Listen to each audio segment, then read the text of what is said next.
Alors Rabbi Nachman nous dit, et sache que le but final de toute la création, pourquoi Dieu a-t-il créé toute cette création, tout ce décor, on pourrait dire, c'est dans le but de nous procurer le délice du monde futur. Le délice du monde futur, c'est-à-dire le plaisir que nous ressentirons quand nous aurons suivi toute cette élaboration, comme la personne qui a construit sa maison,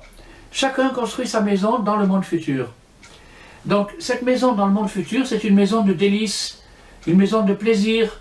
une maison de réjouissance éternelle. Et donc, tout le passage, c'est-à-dire toutes les étapes intermédiaires entre l'idée initiale, lorsque Dieu a décidé de créer le monde, et son aboutissement final, lorsque ce monde tel qu'il est cessera d'exister pour être remplacé par un monde extraordinaire où il n'y aura plus ni maladie, ni pauvreté, ni injustice, ni mort, ni toutes les mauvaises choses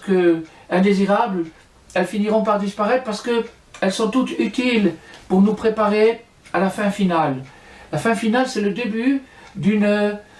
apothéose d'un monde extraordinaire que Dieu nous réserve.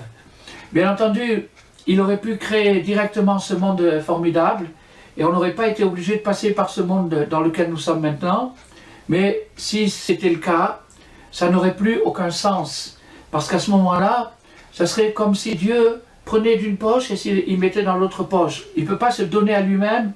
il ne peut pas créer des êtres parfaits et leur donner une satisfaction, parce que cette satisfaction, s'il la donnait comme ça, elle serait honteuse. Elle serait honteuse dans la mesure où il n'y aurait eu aucun effort fourni pour l'obtenir. Et s'il n'y a pas eu d'effort, il y a donc de la honte. Comme quelqu'un qui reçoit un don sans pouvoir